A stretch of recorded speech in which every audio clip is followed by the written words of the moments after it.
आज हम क्रैक करेंगे हमारी एनसीईआरटी सीरीज में metals and non metals class 10 की। बहुत इंपॉर्टेंट चैप्टर है केमिस्ट्री पॉइंट ऑफ व्यू से।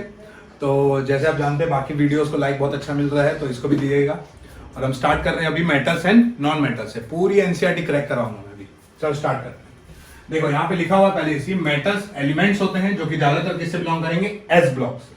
हमारे पास टोटल 4 ब्लॉक होते हैं, एस पी डी एफ। जैसे बुलाता है एस, फिर पी और बीच में होता है डी और आखिरी में होता है एफ। मेटल से कुछ कुछ नेसेसरी कंडीशंस होते हैं और कंडीशंस होते हैं। नेसेसरी कंडीशंस क्या है कि ये डोनेट करने चाहिए हमेशा इलेक्ट्रॉन्स। तो ये कौन से चार्ज एक्वायर करेंगे, पॉजिटिव चार्ज। फिर और कंडीशंस क्या क्या है, सॉलिड शेप्स में होना चाहिए, डक्टिलिटी होना चाहिए, ब्रिटल होना चाहिए, सोनोरस होना चाहिए और मेलेबिलिटी होनी चाहिए। ये सब प्रॉपर्टीज का डेफिनेशन हम करेंगे। जैसे सोनोरस मतलब अगर आप किसी चीज से हिट करोगे तभी साउंड प्रोड्यूस करेगा। जैसे अभी अपना फोन में अगर देख रहे होगे, स्क्रीन को हिट कर देना आवाज आ जाएगी, तो ऐसी। और नेसेसरी कंडीशंस नॉन मेटल्स में भी आते हैं। ये जस्ट ऑपोजिट, ये डोनेट कर रहे थे इलेक्ट्रॉन्स, हमने यहां पे लिखा है ये एक्सेप्ट करेंगे इलेक्ट्रॉन और एक्वायर क्या करेंगे, नेगेटिव चार्ज। कंडीशंस क्या क्या इसकी, लिक्विड गैस वाले शेप में होंगे, नॉट लस्टरस होंगे। मतलब बहुत सारी मेटल्स की प्रॉपर्टी को अलग में मिलेंगे। मैंने ये फिर से बता रहा हूं, ये जो कंडीशंस वर्ड है ये कंपलसरी नहीं है 100%, मगर ये जो नेसेसरी कंडीशंस है ये देखने मिलेगा ही मिलेगा हर मेटल्स एंड नॉन मेटल्स में। मतलब आप ये देखेंगे कि वर्ल्ड का सबसे हार्डेस्ट सब्सटेंस डायमंड है, मगर जो कि बना एक नॉन मेटल से। तो एक्सेप्शंस को ही पढ़ना सबसे मेन है और बच्चे वहीं पे मिस कर जाते हैं, क्योंकि बोर्ड एग्जाम आपके दुखती नस में दबा देगा। तो हमको ध्यान देना है पूरी चैप्टर में। तो स्टार्ट करते हैं। जैसे फिजिकल प्रॉपर्टीज में आते हैं, एक एक लाइन को क्रैक करने की कोशिश करेंगे। तो ये बेसिक है जो आप देख सकते हैं, बाद में वीडियो को पॉज करके नोट्स बना सकते हैं। जैसे देखिए, metals, the easiest way to start grouping substance is by comparing their physical properties. Let us study this with the help of the following activities. Activities की हमारी अलग से सीरीज चल रही है, हमने केमिस्ट्री के कंप्लीट किए हैं, वहां जा सकते हैं। जैसे collect the samples of the following metals, iron, copper, aluminium, magnesium, sodium, lead, zinc and any other metal that is easily available market में, जैसे अवेलेबल है। हम कोशिश करेंगे कि एक्टिविटी को अलग में करें। तो पहली प्रॉपर्टी जो यहां पे देखने मिली कि metals are generally hard. Generally मतलब एक्सेप्शंस देखने मिलने वाले हैं हमको, और सबसे बड़ा एक्सेप्शंस मैं आपको बता देता हूं, मर्क्यूरी है, जो कि थर्मोमीटर में यूज किया जाता है, जो कि एक लिक्विड फॉर्म में रहता है। तो एक्सेप्शन यहीं से स्टार्ट हो जा रहा है। The hardest varies from metal to metal, और हार्डनेस डिपेंड करता है, अगर और डेप्थ में थोड़ा सा जाऊं तो हार्डनेस डिपेंड करता है बॉन्डिंग में। और बॉन्डिंग किसके कारण होती है, इलेक्ट्रॉन्स के अरेंजमेंट के कारण। तो जिसमें अरेंजमेंट बहुत अच्छा होगा वो अपने आप आपको हार्ड देखने मिलेगा, भले वो मेटल हो या नॉन मेटल हो। तो यहां मैं हार्डनेस का जो वर्ड यूज कर रहा हूं, ना कि वो मेटल्स के लिए ना वो नॉन मेटल्स के लिए। वो सिंपल भाषा में ये बोल रहा हूं कि हार्डनेस हर जगह दिख सकती है आपको, भले वो मेटल हो या नॉन मेटल, सिर्फ और सिर्फ बॉन्डिंग के बेसिस में। बॉन्डिंग बहुत टाइप की होती है, वो कार्बन एंड इट्स कंपाउंड में समझ आएगा, और इसमें बॉन्ड में शो करूंगा वो आयनिक बॉन्ड। आगे फिर आगे थोड़ा सा बढ़ते हैं, यहां पे एक और डेफिनेशन आ रहा है हमारा, जो कि है some metals can be beaten into thin sheets. This property is called malleability. Malleability मतलब thin sheets में बनाना। और sheet से फिर हम क्या करते हैं, बॉडी कवर करते हैं। रेलवे में बहुत ज्यादा यूज होगा, एरोप्लेन में, बाइक्स में, बहुत चीजों में यूज होता है। तो malleability, और सबसे ज्यादा हम कौन से मेटल को beaten into 3 sheets करते हैं, एल्यूमिनियम। फिर next, the ability of metal to be drawn into thin wires। यहाँ पे शीट में बना देते हैं, यहाँ पे वायर में, इसको बताता है ductility. Gold is the most ductile metal. पूछ सकता है कि कौन सा मेटल सबसे ज्यादा डक्टाइल है, तो gold. You will be surprise to know that a wire about 2 kilometre length, ये सब बेसिकली है। Malleability and ductility, that metals can be given different shapes. तो पूछेगा, अगर मैं बोलूं कि मेटल्स को शेप देना है तो किसके बेसिस में दिया जाता है, कौन सी 2 प्रॉपर्टीज है। तो आपके दिमाग में तुरंत स्ट्राइक करना चाहिए पेपर देखते समय कि मैलिबिलिटी और डक्टिलिटी से 2 प्रॉपर्टीज है, जिसमें आप चेक कर सकते हैं कि उसको बीटन इनटू थिन शीट्स या फिर वायर। ठीक है। उसके बाद, can you name some metals that are used for making cooking vessels. Do you know why this metals are used for making vessels. Aluminium, बहुत सारे अलग अलग चीजों को यूज किया जाता है। Metals are good conductors of heat, ये बोलना चाह रहा है वो। ठीक है। तो अगर मैं बात करूं कंडक्टर्स और इंसुलेटर समझाने की आपको, तो देखिए, कंडक्टर अगर इलेक्ट्रिसिटी के थोड़े से जाएंगे डेप्थ में, क्योंकि कंडक्टर और इंसुलेटर आया है और हम हर एक चीज पॉइंट टू पॉइंट पढ़ रहे हैं। कंडक्टर तब देखने मिलेगा जब उस एलिमेंट के पास फ्री इलेक्ट्रॉन्स होंगे। जो कि ट्रेवल करेंगे हीट को, सेम इलेक्ट्रिसिटी। इंसुलेटर्स के पास फ्री इलेक्ट्रॉन देखने आपको नहीं मिलता, तो मेटल्स में तो फ्री इलेक्ट्रॉन रहता ही है क्योंकि वो डोनेट करता है, तो वो कंडक्टर तो बनने का मिलेगा। तो फिर दूसरा क्या बोला, मेटल्स यहां लिख चुका है, shows that metals are good conductors of heat and have high melting points. The best conductor of heat are silver and copper, ये आपको देखने मिलेगा। तो सबसे अच्छे कंडक्टर्स ऑफ कौन है, सिल्वर, यहां पर सिल्वर लिखा है, थोड़ा सा क्वालिटी को चेंज कर लीजिएगा, एंड कॉपर। अब पूछा गया, मैंने बोला था एक्सेप्शंस में ज्यादा हम ध्यान देंगे, तो एक्सेप्शन मेरे साथ लिखते जाइए एक एक वर्ड में कि मर्क्यूरी एक ऐसा था जो लिक्विड है, तो लेड जो कि पीबी होता है, और मर्क्यूरी ये एक पुअर कंडक्टर है, इररिस्पेक्टिव दे मेटल्स तो हैं मगर ये पुअर कंडक्टर है, ये आपको ध्यान देते हुए चलना है। उसके बाद लेट अस फाइंड आउट बाद में। फिर metals are good conductors of electricity, यहां पे लिखा हुआ है साफ साफ, तो metals are good conductors of electricity, क्योंकि इलेक्ट्रिसिटी में फ्री इलेक्ट्रॉन चाहिए तो बैटरी से कनेक्टेड रहता है। पीवीसी हम यूज करते हैं, एक नॉन मेटल का चीज है जिससे हम हीट लॉस रोकते हैं। पीवीसी क्यों यूज किया जाता है, तो हीट लॉस ना हो, और हीट अगर रहेगा, अगर लॉस नहीं हुआ तो वहां पे वायर को मेल्ट करके शॉर्ट सर्किट कर सकता है, इसलिए पीवीसी वाले कोटिंग वाले वायर्स हम यूज करते हैं। ये सब हो गया। What happens when strike a hard surface, तो ये डेफिनेशन बता रहा है सोनोरस का कि मेटल्स क्या होते हैं, सोनोरस होते हैं। फिर आ गए नॉन मेटल्स की फिजिकल प्रॉपर्टीज में, तो नॉन मेटल्स की फिजिकल प्रॉपर्टी में क्या देखने मिलेगा, बहुत कम, very few non metals are as compare to metals. Some of the example of non metals are carbon. Carbon एक लौता ऐसा नॉन मेटल है जिसके 3 एलोट्रॉप्स बनते हैं और तीनों की प्रॉपर्टी अलग अलग है। सबसे मेन हमारे पास जो दो है वो है ग्रेफाइट और डायमंड। डायमंड एक नॉन मेटल है जो कि कार्बन से बना है मगर वर्ल्ड का हार्डेस्ट सब्सटेंस है ये, और ग्रेफाइट एक नॉन मेटल होके फ्री इलेक्ट्रॉन्स रख रहा है और ये वर्क कर रहा है एज अ कंडक्टर। तो कार्बन में ही दिख गई एक नॉन मेटल, 2 प्रॉपर्टी शो कर रहा है नॉन मेटल्स की। तो यही सब एक्सेप्शंस याद रखने हैं, एक चैप्टर से दूसरे को रिलेट करना सीखे तभी बोर्ड में मार्क्स आएंगे। ठीक है, the non metals are either solid और gas except bromine which is a liquid. तो पूछेगा कौन सा नॉन मेटल लिक्विड शेप में रहता है, तो आपका आंसर आना चाहिए ब्रोमाइन या फिर ब्रोमीन, हैलोजन ग्रुप का हो जाएगा। Do non metals also have physical properties similar to that of metals, नहीं, सिमिलर होता तो एक साथ लिखते क्यों। ठीक है, फिर आगे बढ़ते थोड़ा सा और। One of this observation recorded, ये सब कुछ याद रखने की जरूरत नहीं है, सिर्फ एक्सेप्शन से स्टार्ट करते हैं। All metals except mercury exists as solid, हम पहले कर चुके हैं।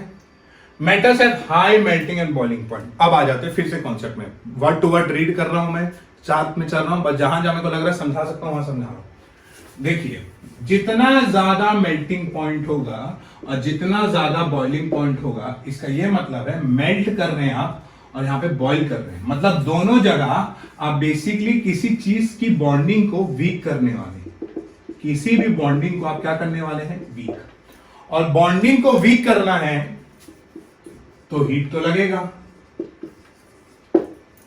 तो जितना ज्यादा किसी एलिमेंट का आपको मेल्टिंग पॉइंट या फिर बॉइलिंग पॉइंट दिखाई देगा, इसका समझ जाइएगा कि ये स्ट्रॉन्गेस्ट बॉन्ड होंगे, मतलब इनके बीच में बहुत ज्यादा फोर्स ऑफ अट्रैक्शन देखने मिलेगा आपको। तो ये हो गई मेल्टिंग पॉइंट और बॉइलिंग पॉइंट का कॉन्सेप्ट कि जितना ज्यादा मेल्टिंग एंड बॉइलिंग पॉइंट उतना ज्यादा बॉन्ड और उतना ज्यादा फोर्स ऑफ अट्रैक्शन होगा। फिर मगर एक्सेप्शन इसमें भी है, gallium caesium low melting point वाले हैं। This metals will melt if you keep them on your palm, इतना है।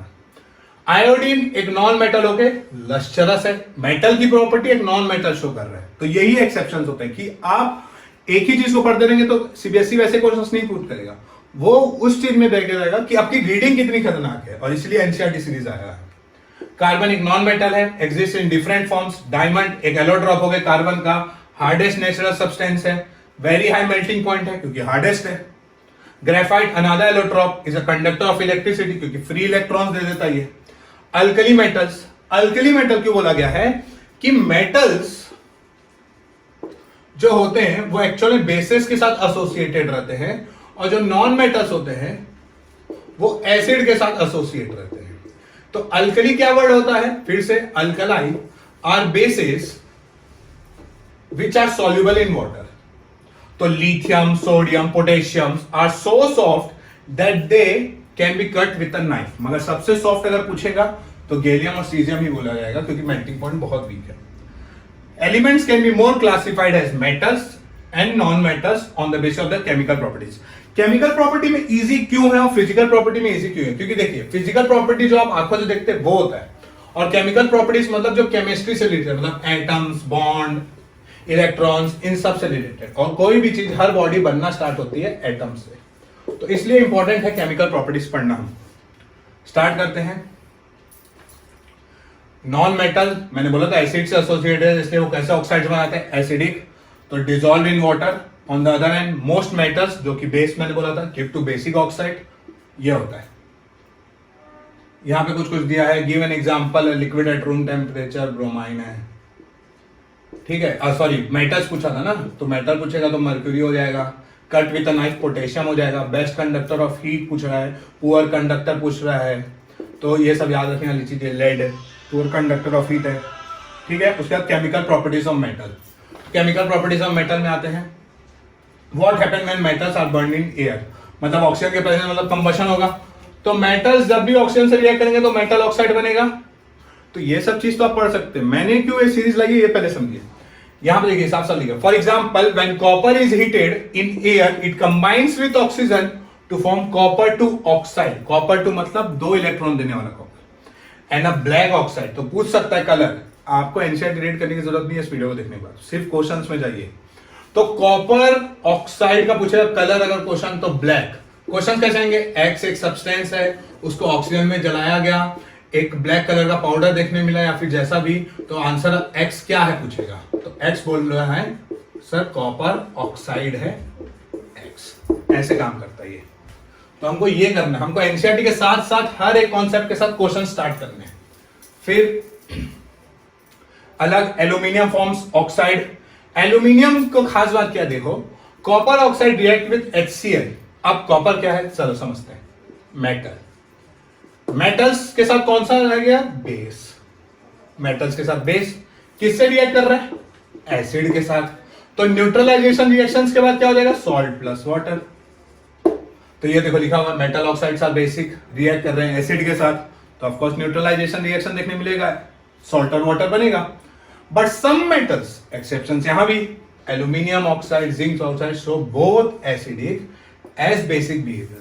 और ऐसे कंपाउंड्स जो एसिड और बेस दोनों होते हैं उनको बुलाता है एम्फोटेरिक ऑक्साइड्स, ठीक है। तो एम्फोटेरिक डायरेक्ट डेफिनेशन आ सकता है कि as well as basis to produce salt and water are called amphoteric oxides. तो देखो एम्फोटेरिक ऑक्साइड HCl से हुआ, तो AlCl3 प्लस H2, जबकि इसको क्या बनाना था, मेटल है, ऑक्साइड है, base, base plus acid, salt और वाटर बनाना था, मगर ये बेस और एसिड दोनों जैसा बिहेव करता है इसलिए नहीं बनाया, मगर वाटर बना है। वैसी सेम चीज है, most metal oxides are insoluble in water but some of this dissolves in water to form alkali. Alkali हमको पता है कि बेस होता है, और मेटल्स के साथ एसोसिएटेड हमेशा कौन होते हैं, बेस। तो मेटल ऑक्साइड मतलब बेस। बेस को जब आप, बेस को जैसे आप रिएक्ट करोगे वाटर के साथ तो अल्कलाई ही बनाएगा वो। तो एग्जांपल इसके बहुत सारे हैं, NaOH एक अल्कलाई है, KOH एक अल्कलाई है, ठीक है। फिर normal metals have show different reactivity towards oxygen. तो यहां पे देखो क्या बोलने की कोशिश कर रहा है, we have observed in activity 3.1 that all metals do not react with oxygen at the same rate। मतलब आपको पता है कि अगर मैं हीट करने कोई भी मेटल दूंगा तो नॉर्मल लॉजिक है कि कोई जल्दी पिघल जाएगा, कोई लेट से पिघलेगा। गोल्ड बहुत देर से पिघलेगा क्योंकि उसका बहुत अच्छा है मेल्टिंग और बॉइलिंग पॉइंट, तो फोर्स ऑफ अट्रैक्शन ज्यादा होगा।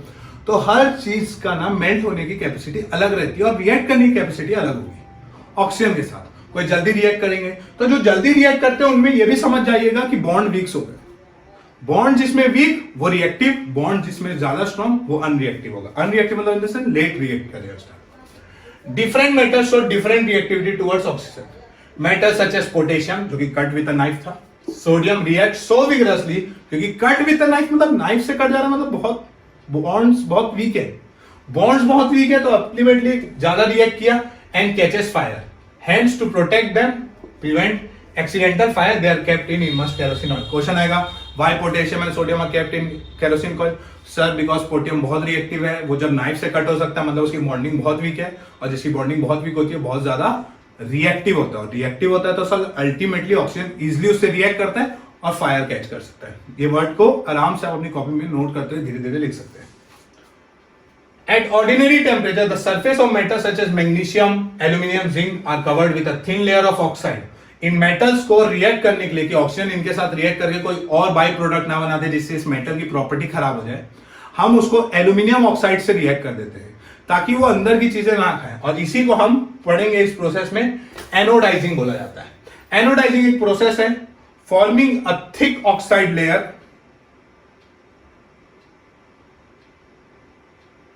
forming a thick oxide layer, forming a thick oxide layer of aluminium. Aluminium develops a thin oxide layer when exposed to air. This aluminium coats makes it resistant to further corrosion. During anodizing, a clean aluminium article is made the anode and is electrolytes. तो मैं पहले समझाता हूँ anode और cathode का story, ठीक है। अगर मेरे को थोड़ी सी जगह यहाँ पे मिलेगी, हाँ मिलेगी, यहाँ पे समझा सकता हूँ मैं आपको। तो यहाँ पे समझने की कोशिश कीजिए।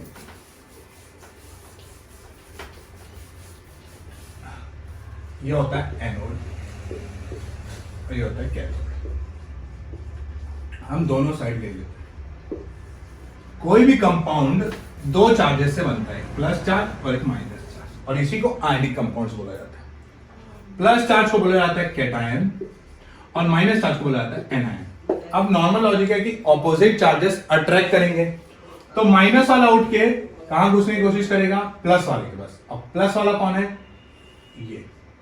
तो पहले इसका नाम एनोड नहीं रखते, इसका नाम रख देते पॉजिटिव, और इस भाई साहब का रख देते नेगेटिव। तो एनायन नेगेटिव होने के कारण प्लस में आता है, इसलिए यहां पे इकट्ठा होने के बाद इसका नाम पड़ जाता है एनोड। कैटायन पॉजिटिव होकर नेगेटिव वाले के साथ अट्रैक्ट हो जाएगा, इसलिए इसका नाम हो जाता है कैथोड। तो कैथोड का साइन नेगेटिव, मगर कैटायन क्या होता है सर, पॉजिटिव। तो एनोडाइजिंग में भी यही था। एनोडाइजिंग में क्या बोला देखिए, कि पूछेगा कि किसको एनोड में रखा था, किसको एथोड में। तो ऑक्सीजन गैस कहां इवॉल्व हुआ, एनोड में। तो ये एक और चीज, ऑक्सीडेशन कहां होगा, एनोड में। रेड ऑक्स की भी याद कर लेते हैं। Reacts with aluminium to make a thicker protective oxide layer. तो ये चीज होती है। फिर थोड़ा सा आते हैं नीचे, मेटल प्लस वाटर ऑक्साइड।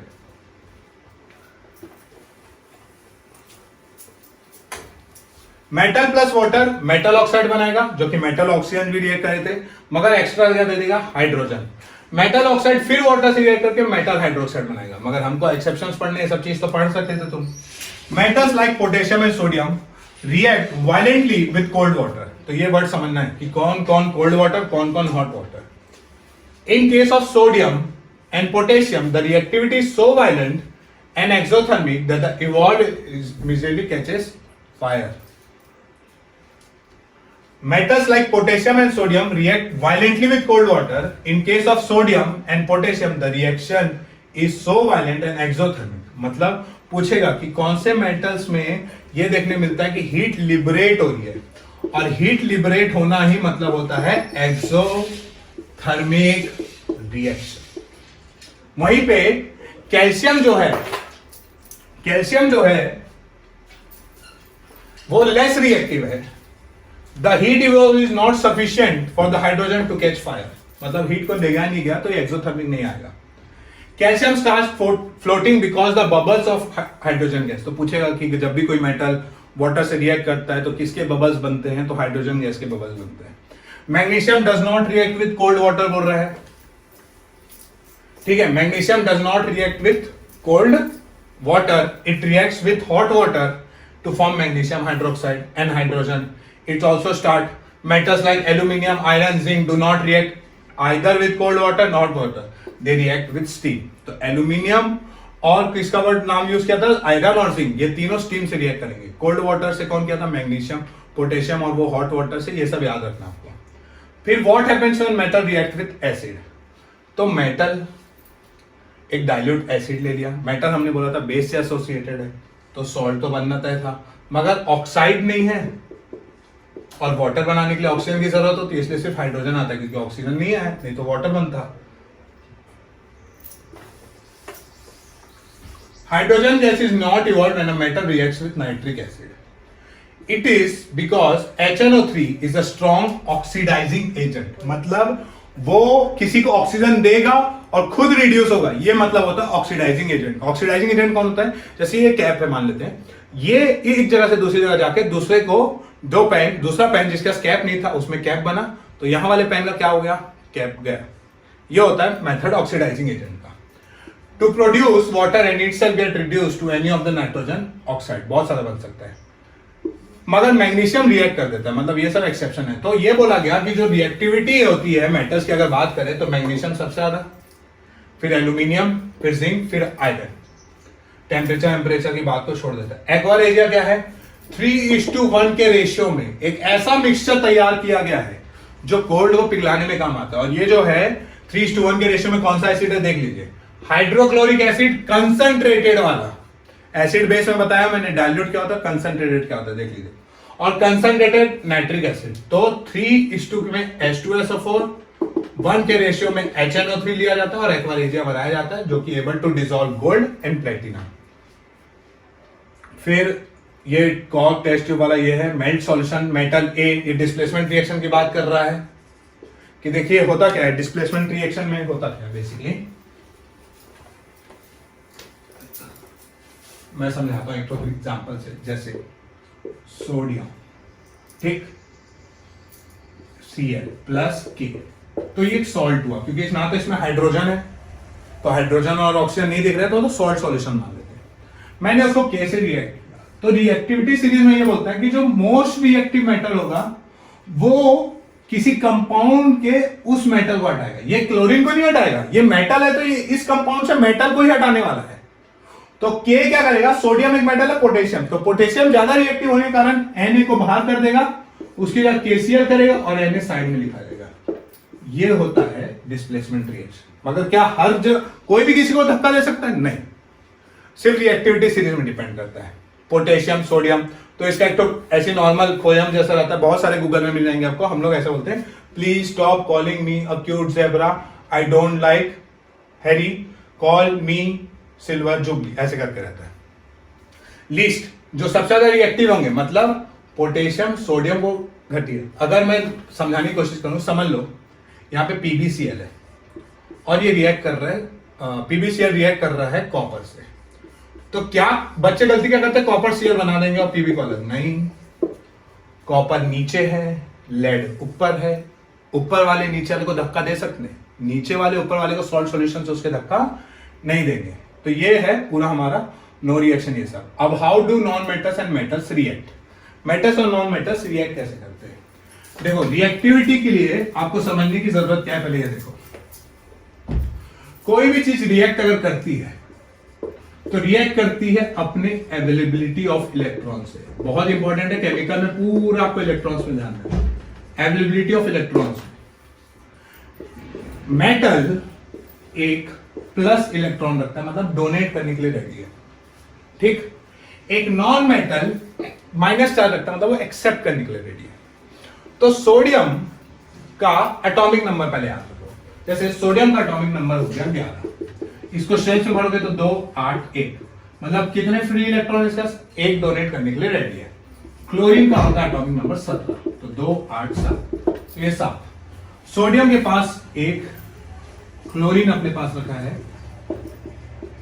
7, अपने ये इलेक्ट्रॉन दे देगा तो होगा क्या? एन एक प्लस चार्ज एक्वायर कर लेगा क्लोरीन, और यहां पे एक डॉट आ गया, मतलब एक सोडियम का आ गया। ये ऐसे रिएक्ट करते हैं, वो डोनेट करेगा, नॉन मेटल एक्सेप्ट करेगा, और इसी को बोला जाता है आयनिक कंपाउंड्स। और आयनिक कंपाउंड्स में ऑपोजिट हो जाएंगे तो फोर्स ऑफ अट्रैक्शन इनका बहुत ज्यादा हो जाएगा, और इसी को बोला जाता है इंटर आयनिक अट्रैक्शन। और ये बहुत ज्यादा होने के कारण अट्रैक्शन ज्यादा, मतलब बॉन्डिंग स्ट्रॉन्ग। तो पहले तो समझाया था मेल्टिंग पॉइंट भी ज्यादा और बॉइलिंग पॉइंट भी ज्यादा देखने मिलेगा। तो जहां पे पढ़ने की जरूरत नहीं है वहां मैं नहीं समझाऊंगा, ये नॉर्मल। अब भाई डोनेट करेगा तो कैटायन, एक्सेप्ट करेगा नेगेटिव चार्ज तो एनायन, ठीक है। राइट साइड है मतलब डोनेट कर रहा है, ये भाई साहब लेफ्ट साइड है मतलब एक्सेप्ट करेंगे। तो याद रखना, अगर रिएक्शन के लेफ्ट साइड इलेक्ट्रॉन लिखा है तो एक्सेप्ट, राइट साइड इलेक्ट्रॉन लिखा है तो डोनेट, ये मैं लिख भी देता हूं यहां पे, ये डोनेट, ये एक्सेप्ट। ठीक, उसके बाद नीचे और ये आयनिक कंपाउंड्स के बारे में बताया कि उसकी फिजिकल नेचर क्या होगी, उसकी मेल्टिंग बॉइलिंग पॉइंट ज्यादा होगी, सॉल्युबिलिटी भी ज्यादा होगी। अब सॉल्युबिलिटी किस में डिपेंड करती है वो भी समझो। देखो अगर क्वालिटी में थोड़ी सी दिक्कत होगी तो थोड़ा सा चेक कर लेना, क्योंकि बहुत क्रैक करके पढ़ाना पड़ रहा है, इसलिए ध्यान से पढ़ना। सॉल्युबिलिटी, सॉल्युबिलिटी में क्या होता है कि जब आप पानी में आते हो तो पानी में हैज अ कंपाउंड आप आते हो। पानी आपको क्या करता है, जो सॉल्वेंट होता है वो कुछ भी हो सकता है, वो मान लेते हैं वाटर होता है। तो वाटर के पास इतनी एनर्जी रहनी चाहिए कि वो ए और बी को उसके कंस्टिट्यूएंट में तोड़ दे, मतलब प्लस और माइनस में। और अगर वो जल्दी तोड़ दिया, कोई भी सॉल्वेंट अगर इसको इजिली तोड़ दिया, मतलब ए बी बहुत ज्यादा रिएक्टिव नहीं थे, मतलब बहुत ज्यादा स्ट्रॉन्ग बॉन्ड नहीं था, और टाइम से अगर तोड़ रहा है, बहुत ज्यादा टाइम लग रहा है, जैसे पानी के ऊपर ऑयल तैरता है, मतलब पानी ऑयल के बॉन्ड को नहीं तोड़ पाया और इसलिए वो घुल मिल नहीं पाया। मगर नमक पानी में क्या होता है, पानी ने इजिली नमक के बॉन्ड्स को तोड़ा और वो देश का नमक बन गया, टाटा सॉल्ट। फिर ऑक्यूरेंस ऑफ मेटल, एक्सट्रैक्शन समझते हैं। पूरा एक वीडियो में कंप्लीट करने की कोशिश करेंगे, मैक्सिमम से मैक्सिमम टॉपिक ज्यादा काम ना करना पड़े। देखो पहले के sodium please stop calling me, ये सब इलेक्ट्रोलिसिस वाले मेथड, मतलब एनोड और कैथोड वाले मेथड से। Zinc iron lead copper reduction using carbon. आखिरी के गोल्ड और silver native state, found in native state, मतलब इनको अलग करने की जरूरत नहीं है, इनका एक्सट्रैक्शन डायरेक्ट मिलता है मिट्टी से। तो metals in the middle of the activity are moderately reactive, मतलब ये आपको देखो, जो ज्यादा रिएक्टिव होंगे ना उनको उनकी गंदगी से निकालने बहुत ज्यादा टाइम लगेगा, क्योंकि वो किसी से भी चिपक जाएंगे। जो मॉडरेटली रिएक्टिव होंगे वो भी तुमको ज्यादा टाइम में नहीं मिलेंगे। मगर गोल्ड और सिल्वर जो कि लीस्ट रिएक्टिव है, तो ये तो किसी से भी नहीं रिएक्ट करने वाले, ऑक्सीजन नहीं, मिट्टी नहीं, किसी से भी। तो होता क्या है, मेटल्स के साथ बहुत बार ऑक्साइड चिपक जाते हैं, या फिर सल्फेट चिपक जाते हैं, या फिर कार्बोनेट चिपक जाते हैं, जो भी, इन्हीं को बोला जाता है ओर्स या फिर गंदगी। तो ये देखो और कैसे निकाला जाता है। प्रॉफिटेबल मेटल, अगर मैं समझ लो कल के दिन यहाँ पे पढ़ा के इतना पैसा कमा लेता हूं कि अगर मैं कल के दिन लेता हूं कोई भी यहाँ पे, तो देखो होगा क्या। और कंसंट्रेशन ऑफ ओर, सबसे पहले मैं क्या करूंगा कि मैं जहां पे खुदाई कर रहा हूं पहले ये देखूंगा कि मेटल्स मेरा हाई रिएक्टिविटी वाला है क्या, क्योंकि पैसा ज्यादा लगेगा, क्योंकि ये बहुत ज्यादा भीड़ में मिलेगा और इतनी सारी मिट्टी में ले दे के साथ पोटेशियम मेरे को मिल भी गया। मेटल्स ऑफ मीडियम रिएक्टिविटी और लो रिएक्टिविटी। लो रिएक्टिविटी अपने सल्फाइड ओर के साथ रहेंगे। रोस्टिंग वाला मेथड यूज करूंगा, कार्बन वाला, क्योंकि वहां पे लिखा था। मेटल मिल जाएगा, उसको रिफाइन में डालूंगा और मेरे को मिल जाएगा गोल्ड और सिल्वर। मीडियम रिएक्टिविटी जो कि कॉपर और जिंक वाला था, कार्बोनेटेड हो या फिर सल्फाइड हो, ये दो और मिल जाएंगे। यहाँ कार्बोनेटेड नहीं दिखेगा, कार्बोनेटेड होगा तो कैल्सिनेशन करूंगा और सल्फाइड होगा तो रोस्टिंग, क्योंकि यहाँ पे भी यही हुआ, सल्फाइड वाला हमेशा रोस्टिंग। हमको दिख जाएगा ऑक्साइड ऑफ मेटल जो कि बेसिक नेचर में होगा। बेसिक नेचर में होगा तो उसको रिडक्शन करेंगे मेटल से, फिर आखिर में प्यूरिफिकेशन ऑफ मेटल। और मेटल्स ऑफ हाई रिएक्टिविटी में पहले उसको पिघला दोगे उसके मोल्टन स्टेट में, और प्योर मेटल डायरेक्ट मिल जाएगा, मतलब ये मिल जाएगा। फिर एनरिचमेंट ऑफ ओर, यहाँ पे गैंग का डेफिनेशन है, ores mined from earth are usually contaminated with large amount of impurities such as soil, sand. इन्हीं को गैंग बोला जाता है, मतलब केमिकल प्रॉपर्टी नहीं, सिर्फ मिट्टी विट्टी को गैंग बोला जाता है। The impurities must be removed from the ore prior to extraction. मतलब पहले अगर मैं बोलूं तो पहले गैंग निकालना है, फिर ओर का एक्सट्रैक्शन करना है। और दो प्रकार का, कैल्सिनेटेड और सल्फाइड। कैल्सिनेशन होगा कार्बन वाले में और सल्फाइड वाले में रोस्टिंग। रिपीट करो बार बार ताकि याद हो जाए। Extraction of metals in low reactivity series की बात करते हैं। तो extraction of metal in low reactivity series में metals low in the activity series are very unreactive.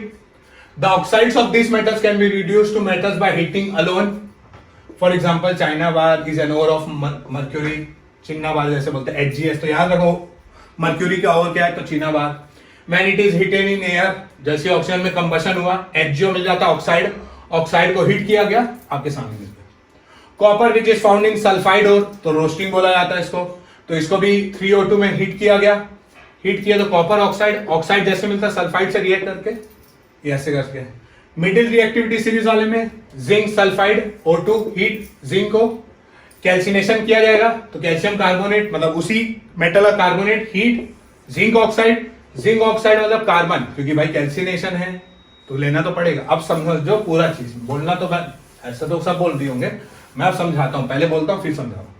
The metal oxides जो कि बेसिक है are then reduced to the corresponding metals by using suitable reducing agents, क्योंकि metal का oxygen से हटाना है तो रिड्यूसिंग एजेंट होगा, सच एज कार्बन। तो कार्बन क्या एक करेगा पूछेगा, तो रिड्यूसिंग एजेंट।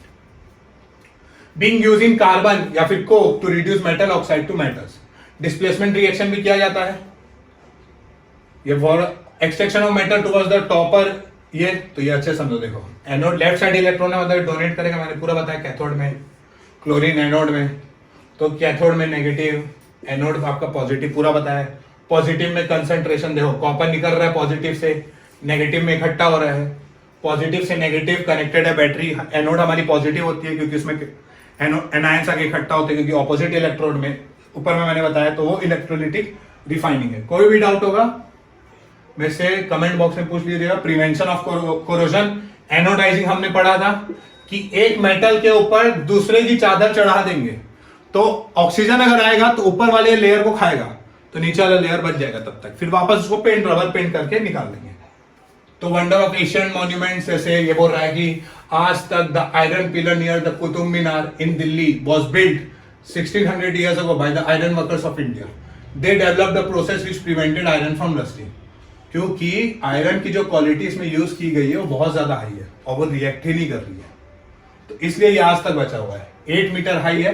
चलो एक टोके देता हूं मैं कि कमेंट बॉक्स में मेरे को ये बता कुतुब मीनार किसने बनाया था, उसको एक टेस्ट सीरीज दिया जाएगा और कोई बता देगा। तो ये सब क्वेश्चन है, इसको कुछ कोशिश करेंगे 10 मिनट में मेरी टीम के साथ मिलके सॉल्यूशन देने की। बाकी कोई भी डाउट होगा कमेंट बॉक्स में बोल दीजिएगा। Thank you.